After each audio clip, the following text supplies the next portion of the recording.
Good morning, Boker Tov, and a happy Yom Yerushalayim. Today is a miraculous day, an absolutely miraculous day. However you express it, however it manifests itself, however halachically you deem appropriate, you have to pause and say thank you to Hashem.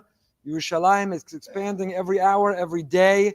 The gift, the privilege of walking to the Kotel, the gift and the privilege of Torah exploding, yeshivas and kollel all over Yerushalayim, and Hebron and Maras HaMachpelah. And once upon a time, Gaza may be back in our hands.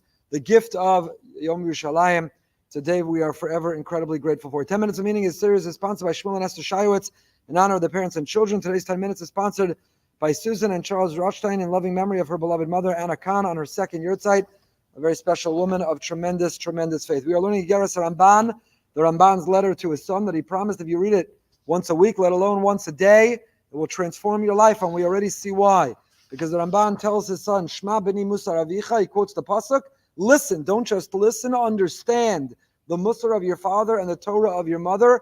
Understand not only the minutiae, the dry, detailed laws, don't only see the trees, but understand the forest, the Torah simecha, the sweet sounds and the flavors and the geschmack, delicious experience of what it means to be a Yid, what it means to be a Jew. And what it means to be a Jew, the Ramban begins to his son, Tisnaheg Tamid, we spoke last time, is hitpa'el, reflexive. Transform yourself, tisnaheg tamid. The way to be spared from getting angry is not to make a decision. It's not to read a book or a manual, go to a conference or listen to a podcast and conclude, I hereby will no longer get angry. That doesn't work when the Lego's in the middle of the floor, in the middle of the night, and the lights are out and you step on it. You don't remember, but I heard a podcast that said I'm not supposed to scream or be angry at my child who left it there. So how does one avoid anger? The Ramban gives us the winning formula. Tisnaheg, transform and condition yourself. Reflexively, change yourself. Tamid. Tamid means always. The word tamid means consistent and constant. You can't decide you're going to be kol dvarecha benachas, you're going to speak calmly and sweetly when it's convenient or when it works well. It has to be tamid. The commitment has to be tamid, consistent and constant. It has to be always. In order to be successful, the tisnaheg, to transform yourself, can't be temporary, can't be when it's convenient. It has to be tamid. And we have to ledaber kol dvarecha benachas. The word dibur always means lashon kasha. In Hebrew, we have many words to speak. We have many sharashim, many roots. We have aleph, mem, resh.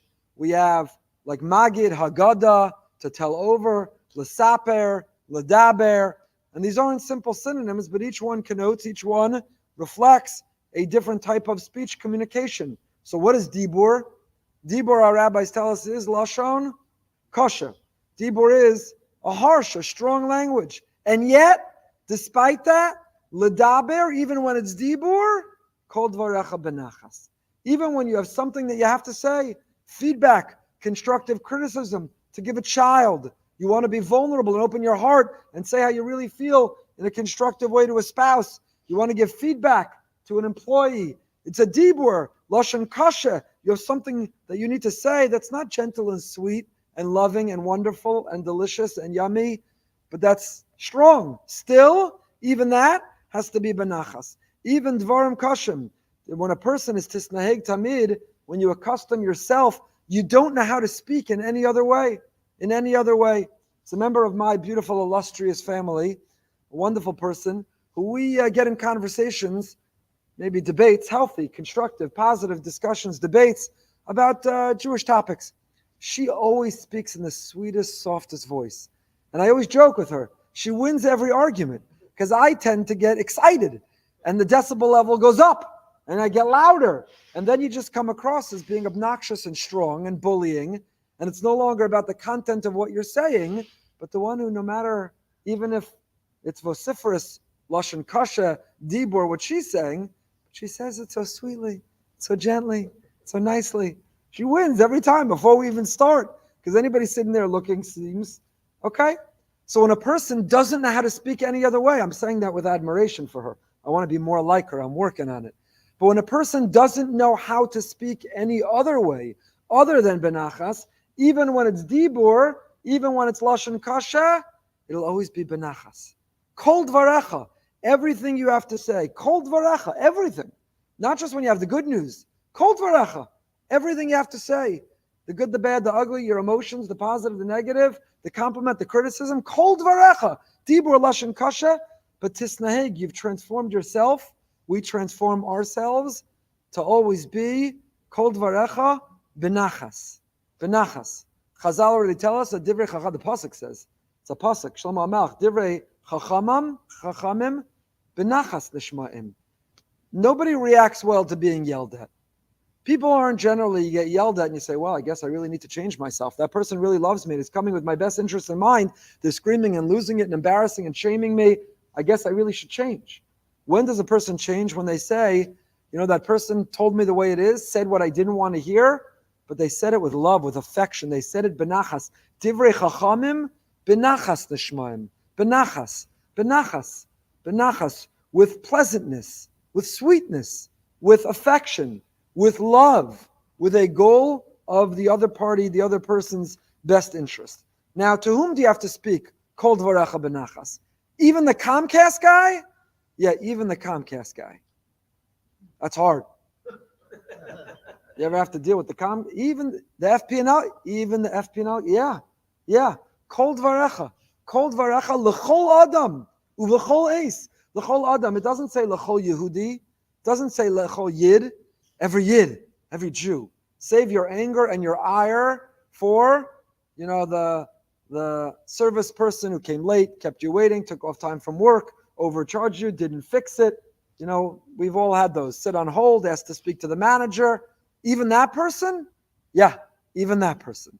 L'chol adam u'l'chol eis. Adam is not Jewish. L'chol adam. L'chol adam. Chaviv adam shenivra b'tzelem. Mishnah Pirkei Avos tells us, beloved to Hashem is Adam, every person shenivra b'tzelem. Every human being is created in B'tzelem Elokim.